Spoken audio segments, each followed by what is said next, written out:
Hello दोस्तों, नमस्कार। आज मैं आपको मुंशी प्रेमचंद्र द्वारा लिखित एक कहानी सुनाने जा रही हूँ जिसका शीर्षक है राजा हरदौल।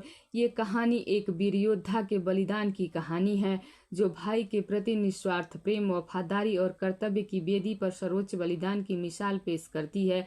ये कहानी जलनशीलता, शक, सामंती मानसिकता का कच्चा चिट्ठा है। ये कहानी हमें बताती है कि कैसे एक वीर योद्धा ने अपने भाभी पर अपने ही भाई द्वारा लगाए गए लांछन को धोने के लिए, भाभी को पतिव्रता साबित करने के लिए भाई द्वारा दिया गया विष का प्याला जानबूझकर हंसते हंसते पी लिया और अपने प्राणों की आहुति दे दी। ये कैसा समाज है जहाँ शक के कारण जहर पीना पड़ता है और न चाहते हुए भी अपने ही हाथों अपने बेटे जैसे देवर की जान लेनी पड़ती है। ये कहानी ओरछा के एक ऐसे राजकुमार की दास्तां है जिसने अपने बड़े भाई के अविश्वास और जलनशीलता के आगे घुटने नहीं टेके, बल्कि अपनी जान देकर अपनी भाभी के चरित्र पर लगे कलंक को धो दिया। कहा जाता है कि इस देश में नारियां पूजी जाती हैं, लेकिन सच्चाई यह है कि इतिहास ऐसी घटनाओं से भरा पड़ा है जहां बार बार नारियों को अग्नि परीक्षा देनी पड़ी है। बुंदेलखंड में ओरछा पुराना राज्य है। इसके राजा बुंदेले हैं। इन बुंदेलों ने पहाड़ों की घाटियों में समय बिताया है। एक समय ओरछे के राजा जुझार सिंह थे। ये बड़े साहसी और बुद्धिमान थे। शाहजहां उस समय दिल्ली के बादशाह थे। जब शाहजहां ने बलवा किया और वह शाही मुल्क को लूटता पाटता ओरछे की ओर आ निकला, तब राजा जुझार सिंह ने उससे मोर्चा लिया। राजा के इस काम से गुणग्राही शाहजहां बहुत प्रसन्न हुए। उन्होंने तुरंत ही राजा को दक्षिण का शासन भार सौंपा। उस दिन ओरछे में बड़ा आनंद मनाया गया। शाही दूत खिलअत और सनद लेकर राजा के पास आया। जुझार सिंह को बड़े बड़े काम करने का अवसर मिला। सफर की तैयारियां होने लगी। तब राजा ने अपने छोटे भाई हरदौल सिंह को बुलाकर कहा, भैया मैं तो जाता हूँ, अब यह राजपाट तुम्हारे सुपुर्द है। तुम भी इसे जी से प्यार करना। न्याय ही राजा का सबसे बड़ा सहायक है। न्याय की गढ़ी में कोई शत्रु नहीं घुस सकता, चाहे वह रावण की सेना या इंद्र के बल लेकर आए, पर न्याय वही सच्चा है जिसे प्रजा भी न्याय समझे। तुम्हारा काम केवल न्याय ही करना न होगा, बल्कि प्रजा को अपने न्याय का विश्वास भी दिलाना होगा। और मैं तुम्हें क्या समझाऊं, तुम स्वयं समझदार हो। यह कहकर उन्होंने अपनी पगड़ी उतारी और हरदौल सिंह के सिर पर रख दी। हरदौल रोता हुआ उनके पैरों पर लिपट गया। इसके बाद राजा अपनी रानी से विदा होने के लिए रनिवास आए। रानी दरवाजे पे खड़ी रो रही थी। उन्हें देखते ही पैरों पर गिर पड़ी। जुझार सिंह ने उठाकर उसे छाती से लगाया और कहा, प्यारी, यह रोने का समय नहीं है। बुंदेलों की स्त्रियां ऐसे अवसर पर रोया नहीं करती। ईश्वर ने चाहा तो हम तुम जल्द मिलेंगे। मुझ पर ऐसी ही प्रीति बनाए रखना। मैंने राजपाट हरदौल को सौंपा है। वह अभी लड़का है, उसने अभी दुनिया नहीं देखी है। अपनी सलाहों से उसकी मदद करती रहना। रानी की जबान बंद हो गई। वह अपने मन में कहने लगी, हाय, यह कहते हैं बुंदेलों की स्त्रियां ऐसे अवसर पर रोया नहीं करती। शायद उनके हृदय नहीं होता, या अगर होता है तो उसमें प्रेम नहीं होता। रानी कलेजे पर पत्थर रखकर आंसू पी गई और हाथ जोड़कर राजा की ओर मुस्कुराती हुई देखने लगी। पर क्या वह मुस्कुराहट थी जिस तरह अंधेरे मैदान में मशाल की रोशनी अंधेरों को और भी अथाह कर देती है, उसी तरह रानी की मुस्कुराहट उनके मन के अथाह दुख को और भी प्रकट कर रही थी। जुझार सिंह के चले जाने के बाद हरदौल सिंह राज करने लगा। थोड़े ही दिनों में उसके न्याय और प्रजा वात्सल्य ने प्रजा का मन हर लिया। लोग जुझार सिंह को भूल गए। जुझार सिंह के शत्रु भी थे और मित्र भी, पर हरदौल का कोई शत्रु न था, सब मित्र ही थे। वह ऐसा हंसमुख और मधुरभाषी था कि उससे जो बातें कर लेता वही जीवन भर उसका भक्त बना रहता। राजभर में ऐसा कोई न था जो उसके पास तक न पहुंच सकता हो। रात दिन उसके दरबार का फाटक सबके लिए खुला रहता। ओरछे को कभी ऐसा सर्वप्रिय राजा नसीब न हुआ था। वह उदार था, न्यासी था, विद्या और गुण का ग्राहक था, पर सबसे बड़ा गुण जो उसमें था वह उसकी वीरता थी। उसका वह गुण हद दर्जे को पहुंच गया था। जिस जाति के जीवन का अवलंब तलवार पर है, वह अपने राजा के किसी गुण पर इतना नहीं रीझती जितना उसकी वीरता पर। हरदौल अपने गुणों से अपनी प्रजा के मन का भी राजा हो गया, जो मुल्क और माल पर राज करने से भी कठिन है। इस प्रकार एक वर्ष बीत गया। उधर दक्षिण में जुझार सिंह ने अपने प्रबंध से चारों ओर शाही दबदबा जमा दिया। इधर ओरछे में हरदौल ने प्रजा पर मोहन मंत्र फूंक दिया। फाल्गुन का महीना था। अबीर और गुलाल से जमीन लाल हो रही थी। कामदेव का प्रभाव लोगों को भड़का रहा था। रवि ने खेतों में सुनहला फर्श बिछा रखा था और खलिहानों में सुनहले महल उठा दिए थे। संतोष इस सुनहले फर्श पर इठलाता फिरता था और निश्चिंतता उस सुनहले महल में ताने अलाप रही थी। इन्हीं दिनों दिल्ली का नामवर फकैती कादिर खां ओरछे आया। बड़े बड़े पहलवान उसका लोहा मान गए थे। दिल्ली से ओरछे तक सैकड़ों मर्दानगी के मत से मतवाले उसके सामने आए, पर कोई उससे जीत न सका। उससे लड़ना भाग्य से नहीं बल्कि मौत से लड़ना था। वह किसी इनाम का भूखा न था। जैसा ही दिल का दिलेर था वैसा ही मन का राजा था।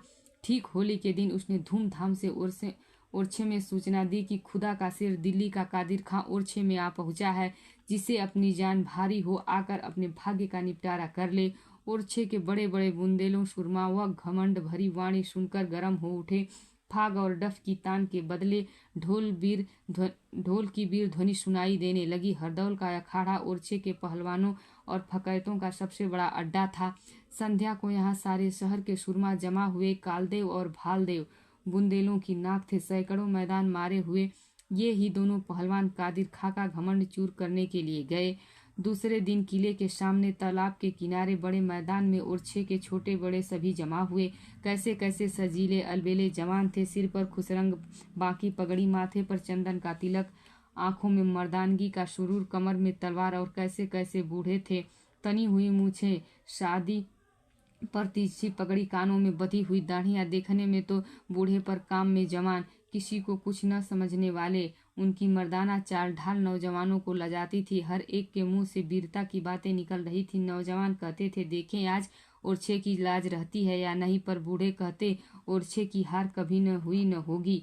वीरों का यह जोश देखकर राजा हरदौल ने बड़े जोर से कह दिया, खबरदार, बुंदेलों की लाज रहे या न रहे, पर उनकी प्रतिष्ठा में बल न पड़ने चाहिए। यदि किसी ने औरों को यह कहने का अवसर दिया कि ओरछे वाले तलवार से न जीत सके तो धांधली कर बैठे, वह अपनी जाति का शत्रु समझो। सूर्य निकल आया था। एकाएक नगाड़े पर चोट पड़ी और आशा तथा भय ने लोगों के मन को उछालकर मुंह तक पहुंचा दिया। कालदेव और कादिर खां दोनों लंगोटे कसे शेरों की तरह अखाड़े में उतरे और गले मिल गए। तब दोनों तरफ से तलवारें निकली और दोनों के बगलों में चली गई।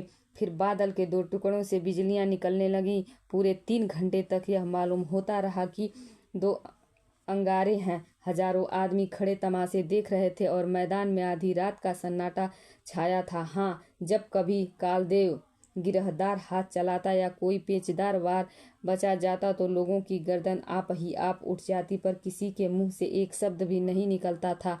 अखाड़े के अंदर तलवारों की खींचतान थी, पर देखने वालों के लिए अखाड़े से बाहर मैदान में इससे भी बढ़कर तमाशा था।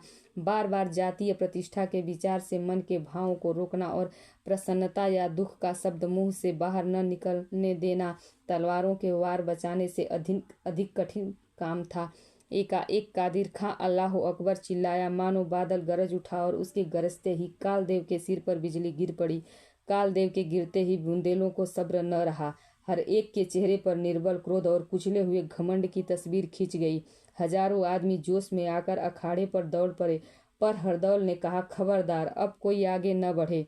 इस आवाज ने पैरों के साथ जंजीर का काम किया।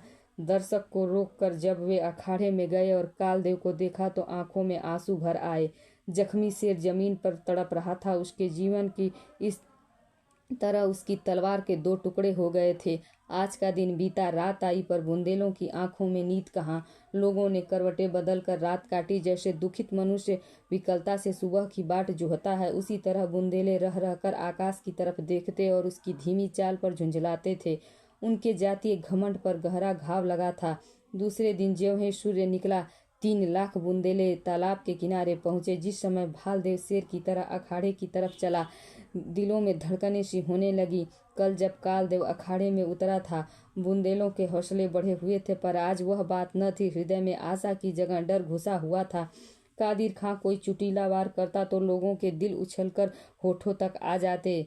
सूर्य सिर पर चढ़ा जाता था और लोगों के दिल बैठ जाते थे। इसमें कोई संदेह नहीं कि भालदेव अपने भाई से फुर्तीला और तेज था। उसने कई बार कादिर खां को नीचा दिखलाया, पर दिल्ली का निपुण पहलवान हर बार संभल जाता था। पूरे 3 घंटे तक दोनों बहादुरों में तलवारें चलती रहीं। एकाएक खटाके की आवाज हुई और भालदेव की तलवार के 2 टुकड़े हो गए। राजा हरदौल अखाड़े के सामने खड़े थे। उन्होंने भालदेव की तरफ तेजी से अपनी तलवार फेंकी। भालदेव तलवार लेने के लिए झुका ही था कि कादिर खां की तलवार उसकी गर्दन पर आ पड़ी। घाव गहरा न था, केवल एक चरका था, पर उसने लड़ाई का फैसला कर दिया। हताश बुंदेले अपने अपने घर को लौटे। यद्यपि भालदेव अब भी लड़ने को तैयार था, पर हरदौल ने समझाकर कहा कि भाइयों, हमारी हार उसी समय हो गई जब हमारी तलवार ने जवाब दे दिया। यदि हम कादिर खां की जगह होते तो निहत्थे आदमी पर वार न करते, और जब तक हमारे शत्रु के हाथ में तलवार न आ जाती हम उस पर हाथ न उठाते। पर कादिर खां में यह उदारता कहाँ। बलवान शत्रु का सामना करने में उदारता को ताक पर रख देना पड़ता है। तो भी हमने दिखा दिया है कि तलवार की लड़ाई में हम उसके बराबर हैं। अब हमको यह दिखाना रहा है कि हमारी तलवार में भी वैसा ही जौहर है। इसी तरह लोगों को तसल्ली देकर राजा हरदौल रनिवास को गए। कुलीना ने पूछा, लाला, आज दंगल का रंग क्या रहा? हरदौल ने सिर झुकाकर जवाब दिया, आज भी वही कल का सा हाल रहा। कुलीना, क्या भालदेव मारा गया? हरदौल, नहीं, जान से तो नहीं, पर हार हो गई। कुलीना, तो अब क्या करना होगा? हरदौल, मैं स्वयं इसी सोच में हूँ। आज तक ओरछे को कभी नीचा न देखना पड़ा था। हमारे पास धन न था, पर अपनी वीरता के सामने हम राज और धन कोई चीज न समझते थे। अब किस मुंह से अपनी वीरता का घमंड करेंगे? ओरछे की और बुंदेलों की लाज अब जाती है। कुलीना, क्या अब कोई आस नहीं है? हरदौल, हमारे पहलवानों में वैसा कोई नहीं है जो उससे बाजी ले जाए। भालदेव की हार ने बुंदेलों की हिम्मत तोड़ दी है। आज सारे शहर में शोक छाया हुआ है। सैकड़ों घरों में आग नहीं जली, चिराग रोशन नहीं हुआ। हमारे देश और जाति की वह चीज जिससे हमारा मान था अब अंतिम सांस ले रही है। भालदेव हमारा उस्ताद था। उसके हार चुकने के बाद मेरा मैदान में आना धृष्टता है, पर बुंदेलों की साख जाती है तो मेरा सिर भी उसके साथ चला जाएगा। कादिर खां बेशक अपने हुनर में एक ही है, पर हमारा भालदेव कभी उससे कम नहीं।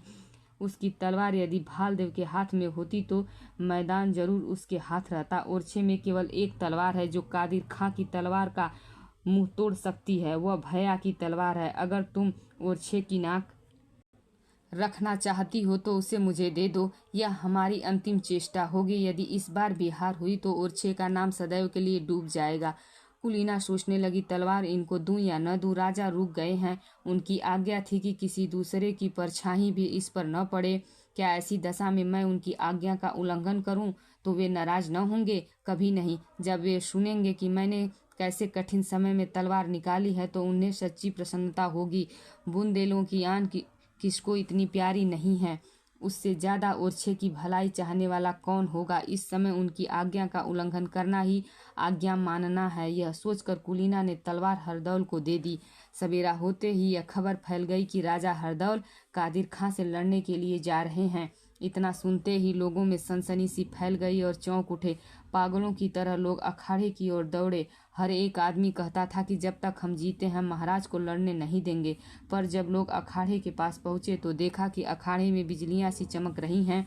बुंदेलों के दिलों पर उस समय जैसे बीत रही थी उसका अनुमान करना कठिन है। उस समय उस लंबे चौड़े मैदान में जहां तक निगाह जाती थी आदमी ही आदमी नजर आते थे, पर चारों तरफ सन्नाटा था।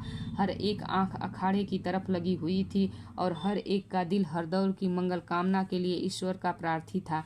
कादिर खां का एक एक वार हजारों दिलों के टुकड़े कर देता था और हरदौल की एक एक काट से मनों में आनंद की लहरें उठती थी। अखाड़ों में दो पहलवानों का सामना था और अखाड़े के बाहर आशा और निराशा का। आखिर घड़ियाल ने अपना पहला पहर बजाया और हरदौल की तलवार बिजली बनकर कादिर के सिर पर गिरी। यह देखते ही बुंदेले मारे आनंद के उन्मत्त हो गए। किसी को किसी की सुध न रही। कोई किसी के गले मिलता, कोई उछलता और कोई छलांगे मारता। हजारे आदमियों पर वीरता का नशा छा गया। तलवारें स्वयं म्यान से निकल पड़ी, भाले चमकने लगे। जीत की खुशी में सैकड़ों जाने भेंट हो गईं। पर जब हरदौल अखाड़े से बाहर आए और उन्होंने बुंदेलों की ओर तेज निगाहों से देखा तो आन की आन में लोग संभल गए। तलवारें म्यान में जा छिपी। ख्याल आ गया, यह खुशी क्यों, यह उमंग क्यों और यह पागलपन किस लिए? बुंदेलों के लिए यह कोई नई बात नहीं हुई। इस विचार ने लोगों का दिल ठंडा कर दिया। हरदौल की इस वीरता ने उसे हर एक बुंदेले के दिल में मान प्रतिष्ठा की ऊंची जगह पर बिठाया, जहां न्याय और उदारता भी उसे न पहुंचा सकती थी। वह पहले से ही सर्वप्रिय था और अब वह और अपनी जाति का बीरवर और बुंदेला दिलावरी का सिरमौर बन गया। राजा जुझार सिंह ने भी दक्षिण में अपनी योग्यता का परिचय दिया। वे केवल लड़ाई में ही वीर न थे, बल्कि राज्य शासन में भी अद्वितीय थे। उन्होंने अपने सुप्रबंध से दक्षिण प्रांतों का बलवान राज्य बना दिया और वर्ष भर के बाद बादशाह से आज्ञा लेकर वे ओरछे की तरफ चले। ओरछे की याद उन्हें सदैव बेचैन करती रहती थी। आह ओरछा, वह दिन कब आएगा कि फिर तेरे दर्शन होंगे। राजा मंजिलें मारते चले आते थे, न भूख थी न प्यास। ओरछे वालों की मोहब्बत खींचे लिए आती थी, यहाँ तक कि ओरछे के जंगलों में आ पहुंचे। साथ के आदमी पीछे छूट गए। दोपहर का समय था, धूप तेज थी। वे घोड़े से उतरे और एक पेड़ की छांव में जा बैठे। भाग्यवश आज हरदौल भी जीत की खुशी में शिकार खेलने निकले थे। सैकड़ों बुंदेले सरदार उनके साथ थे। अब अभिमान के नशे में चूर थे। उन्होंने राजा जुझार सिंह को अकेला बैठे देखा, पर वे अपने घमंड में इतने डूबे हुए थे कि इनके पास तक न आए। समझा कोई यात्री होगा। हरदौल की आंखों ने भी धोखा खाया। वे घोड़े पर सवार अकड़ते हुए जुझार सिंह के सामने आए और पूछना चाहते थे कि तुम कौन हो। भाई की आंख से आंख मिल गई। पहचानते ही घोड़े से कूद पड़े और उनको प्रणाम किया। राजा ने भी उठकर हरदौल को छाती से लगा लिया, पर उस छाती में अब भाई की मोहब्बत न थी। मोहब्बत की जगह ईर्ष्या ने घेर ली थी, और वह केवल इसलिए कि हरदौल दूर से नंगे पैर उनकी तरफ न दौड़ा। उसके सवारों ने दूर से ही उनकी अभ्यर्थना न की। संध्या होते होते दोनों भाई ओरछे पहुंचे। राजा के लौटने का समाचार पाते ही नगर में प्रसन्नता की खुशी दौड़ पड़ी। हर जगह आनंदोत्सव होने लगा और तुरता फुर्ती शहर जगमगा उठा। आज रानी कुलीना ने अपने हाथों भोजन बनाया। 9 बजे होंगे। लौंडी ने आकर कहा, महाराज भोजन तैयार है। दोनों भाई भोजन करने गए। सोने के थाल में राजा के लिए भोजन परोसा गया और चांदी के थाल में हरदौल के लिए। कुलीना ने स्वयं भोजन बनाया था, स्वयं थाल परोसे थे और स्वयं ही सामने लाई थी, पर दोनों का चक्र कहो या भाग्य के दुर्दिन, उसने भूल से सोने का थाल हरदौल के आगे रख दिया और चांदी का राजा के सामने। हरदौल ने कुछ ध्यान न दिया। वह वर्ष भर से सोने के थाल में खाते खाते उसका आदी हो गया था, पर जुझार सिंह तिलमिला गए। जबान से कुछ न बोले, पर तेवर बदल गए और मुंह लाल हो गया। रानी की तरफ घूर कर देखा और भोजन करने लगे, पर ग्रास विष मालूम होता था। 2-4 ग्रास खाकर उठ गए। रानी उनके तेवर देखकर डर गई। आज कैसे प्रेम से उसने भोजन बनाया था। कितनी प्रतीक्षा के बाद यह शुभ दिन आया था। उसके उल्लास का कोई परावर न था, पर राजा के तेवर देखकर उसके प्राण सूख गए। जब राजा उठ गए और उसने थाल को देखा तो कलेजा धक धक करने लगा और पैरों तले से जमीन खिसक गई। उसने सिर पीट लिया। ईश्वर, आज रात कुशलता पूर्वक कटे, मुझे शकुन अच्छे दिखाई नहीं देते। राजा जुझार सिंह शीश महल में लेटे। चतुर नाइन ने रानी का श्रृंगार किया और वह मुस्कुराकर बोली, कल महाराज से इसका इनाम लूंगी। यह कहकर वह चली गई, परंतु कुलीना वहां से न उठी। वह गहरे सोच में पड़ी हुई थी। उनके सामने कौन सा मुंह लेकर जाऊं। नाइन ने नाहक मेरा श्रृंगार कर दिया। मेरा श्रृंगार देखकर वे खुश भी होंगे। मुझसे इस समय अपराध हुआ है। मैं अपराधिनी हूँ। मेरा उनके पास इस समय बनाव श्रृंगार करके जाना उचित नहीं। नहीं नहीं, आज मुझे उनके पास भिखारिन के वेश में जाना चाहिए। मैं उनसे क्षमा मांगूंगी। इस समय मेरे लिए यही उचित है। यह सोचकर रानी बड़े शीशे के सामने खड़ी हो गई। वह अप्सरा सी मालूम होती थी। सुंदरता की कितनी ही तस्वीरें उसने देखी थी, पर उसे इस समय शीशे की तस्वीर पर सबसे ज्यादा खूबसूरत मालूम होती थी। सुंदरता और आत्मरुचि का साथ है। हल्दी बिना रंग के नहीं रह सकती। थोड़ी देर के लिए कुलीना सुंदरता के मत से फूल उठी। वह तनकर खड़ी हो गई। लोग कहते हैं कि सुंदरता में जादू है, और वह जादू जिसका कोई उतार नहीं। धर्म और कर्म, तन और मन सब सुंदरता पर न्यौछावर है। मैं सुंदर न सही, ऐसी कुरूपा भी नहीं हूँ। क्या मेरी सुंदरता में इतनी भी शक्ति नहीं है कि महाराज से मेरा अपराध क्षमा करा सके। ये बाहुलताएं जिस समय उसके गले का हार होंगी, ये आंखें जिस समय प्रेम के मत से लाल होकर देखेंगी, तब क्या मेरे सौंदर्य की शीतलता उनकी क्रोधाग्नि को ठंडा न कर देगी। पर थोड़ी देर में रानी को ज्ञात हुआ, आह, यह मैं क्या स्वप्न देख रही हूँ। मेरे मन में ऐसी बातें क्यों आती हैं। मैं अच्छी हूँ या बुरी, उनकी चेरी हूँ। मुझसे अपराध हुआ है। मुझे उनसे क्षमा मांगनी चाहिए। यह श्रृंगार और बनाव इस समय उपयुक्त नहीं है। यह सोचकर रानी ने सब गहने उतार दिए। इतर में बसी हुई रेशम की साड़ी अलग कर दी, मोतियों से भरी मांग खोल दी और वह खूब फूट फूट कर रोई। यह मिलाप की रात वियोग की रात से भी विशेष दुखदायिनी है। भिखारिनी का वेश बनाकर रानी शीश महल की ओर चली। पैर आगे बढ़ते थे पर मन पीछे हटता था। दरवाजे तक आई पर पैर भीतर न रख सकी। दिल धड़कने लगा, ऐसा जान पड़ा मानो पैर थर्रा रहे हो। राजा जुझार सिंह बोले, कौन है? कुलीना, भीतर क्यों नहीं आ जाती? कुलीना ने जी करा करके कहा, महाराज कैसे आऊं, मैं अपनी जगह क्रोध को बैठा पाती हूँ। राजा, यह क्यों नहीं कहती कि मन दोषी है इसलिए आंखें नहीं मिलने देता? कुलीना, निसंदेह मुझसे अपराध हुआ है, पर एक अबला आपसे क्षमा मांगने का दान मांगती है। क्षमा का दान मांगती है। राजा, इसका प्रायश्चित करना होगा। कुलीना, क्यों कर? राजा, हरदौल के खून से। कुलीना सिर से पैर तक कांप गई, बोली, क्या इसलिए कि आज मेरी भूल से जेवनार के थाल में उलट फेर हो गया? राजा, नहीं, इसलिए कि तुम्हारे प्रेम में हरदौल ने उलट फेर कर दिया। जैसे आग की आंच से लोहा लाल हो जाता है, वैसे ही रानी का मुंह लाल हो गया। क्रोध की अग्नि सद्भावों को भस्म कर देती है। प्रेम और प्रतिष्ठा, दया और न्याय सब जल के राख हो जाते हैं। 1 मिनट तक रानी को ऐसा मालूम हुआ मानो दिल और दिमाग दोनों खौल रहे हैं, पर उसने आत्मदमन की अंतिम चेष्टा से अपने को संभाला। केवल इतना बोली, हरदौल को अपना लड़का और भाई समझती हूँ। राजा उठ बैठे और कुछ नर्म स्वर में बोले, नहीं, हरदौल लड़का नहीं है, मैं लड़का हूँ जिसने तुम्हारे ऊपर विश्वास किया। कुलीना, मुझे तुमसे ऐसी आशा न थी। मुझे तुम्हारे ऊपर घमंड था। मैं समझता था चांद सूर्य टल सकते हैं पर तुम्हारा दिल नहीं टल सकता। पर आज मुझे मालूम हुआ कि वह मेरा लड़कपन था। बड़ों ने सच कहा है कि स्त्री का प्रेम पानी की धार है, जिस ओर ढाल पाता है उधर ही बह जाता है। सोना ज्यादा गर्म होकर पिघल जाता है। कुलीना रोने लगी। क्रोध की आग पानी बनकर आंसुओं से निकल पड़ी। जब आवाज बस में हुई तो बोली, आपके इस संदेह को मैं कैसे दूर कर सकूंगी? राजा, हरदौल के खून से। रानी, मेरे खून से दाग न मिटेगा। राजा, तुम्हारे खून से और पक्का हो जाएगा। रानी, और कोई उपाय नहीं है क्या? राजा, नहीं। रानी, यह आपका अंतिम विचार है? राजा, हाँ, यह मेरा अंतिम विचार है। देखो, इस पानदान में पान का बीड़ा रखा है। तुम्हारे सतीत्व की परीक्षा यही है कि तुम हरदौल को इसे अपने हाथों से खिला दो। मेरे मन का भ्रम उसी समय निकलेगा जब इस घर से हरदौल की लाश निकलेगी।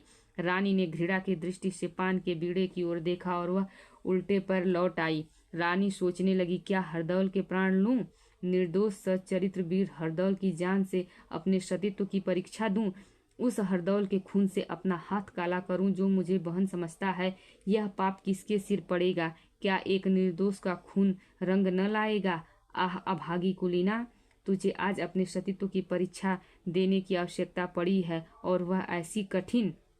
नहीं, यह पाप मुझसे नहीं होगा। यदि राजा मुझे उल्टा समझते हैं तो समझें, उन्हें मुझ पर संदेह है तो हो, मुझसे यह पाप न होगा। राजा को ऐसा संदेह क्यों हुआ? क्या केवल थाल के बदल जाने से? नहीं, अवश्य कोई और बात है। आज हरदौल उन्हें जंगल में मिल गया। राजा ने उसकी कमर में तलवार देखी होगी। क्या आश्चर्य है, हरदौल से कोई अपमान भी हो गया हो। मेरा अपराध क्या है? मुझ पर इतना बड़ा दोष क्यों लगाया जाता है केवल थालों के बदले जाने से?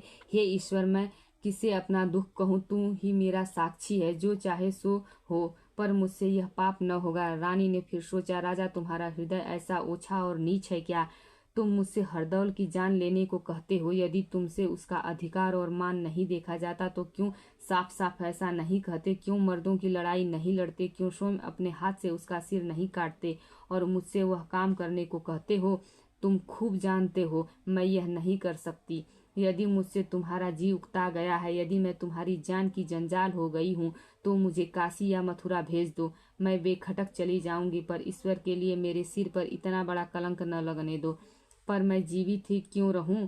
मेरे लिए अब जीवन में कोई सुख नहीं है। अब मेरा मरना ही अच्छा है। मैं स्वयं प्राण दे दूंगी, पर यह पाप मुझसे न होगा। विचारों ने फिर पलटा खाया। तुमको पाप करना ही होगा। इससे बड़ा पाप शायद आज तक संसार में न हुआ हो, पर यह पाप तुमको करना होगा। तुम्हारे पतिव्रत पर संदेह किया जा रहा है और तुम्हें इस संदेह को मिटाना होगा। यदि तुम्हारी जान जोखिम में होती तो कुछ हर्ज न था, अपनी जान देकर हरदौल को बचा लेती, पर इस समय तुम्हारे पतिव्रत पर आंच आ रही है, इसलिए तुम्हें यह पाप करना ही होगा और पाप करने के बाद हंसना और प्रसन्न रहना होगा। यदि तुम्हारा चित्त तनिक भी विचलित हुआ, यदि तुम्हारा मुखड़ा जरा भी मध्यम हुआ, तो इतना बड़ा पाप करने पर भी तुम संदेह मिटाने में सफल न होगी। तुम्हारे जी पर चाहे जो बीते, पर तुम्हें यह पाप करना ही पड़ेगा। परंतु कैसे होगा?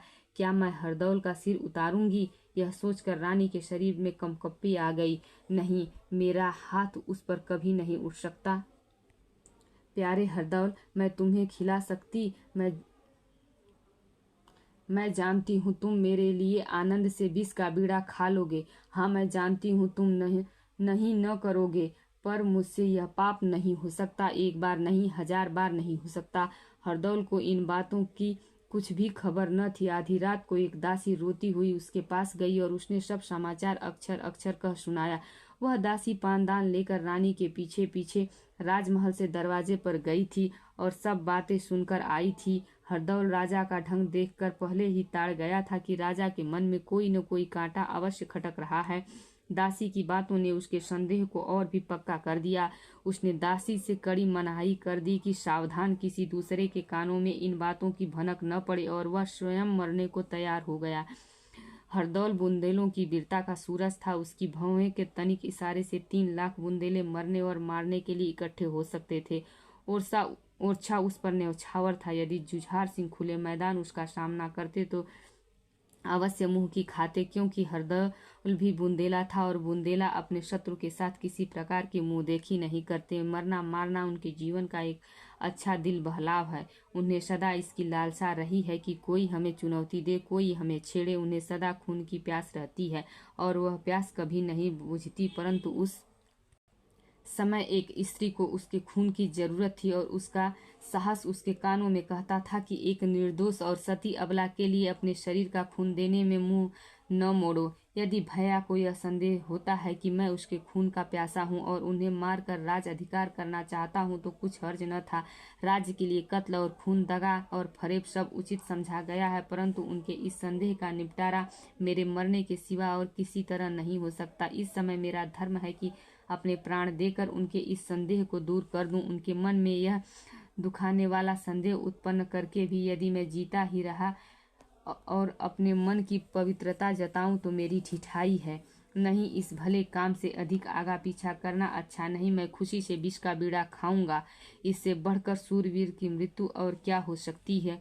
क्रोध में आकर मारूं के भय बढ़ाने वाले शब्द सुनकर रण क्षेत्र में अपनी जान को तुच्छ समझना इतना कठिन नहीं है। आज सच्चा वीर हरदौल अपने हृदय के बड़प्पन पर अपनी सारी वीरता न्यौछावर करने को तैयार है। दूसरे दिन हरदौल ने खूब तड़के स्नान किया, बदन पर अस्त्र शस्त्र सजा, मुस्कुराता हुआ राजा के पास गया। राजा भी सोकर तुरंत ही उठे थे।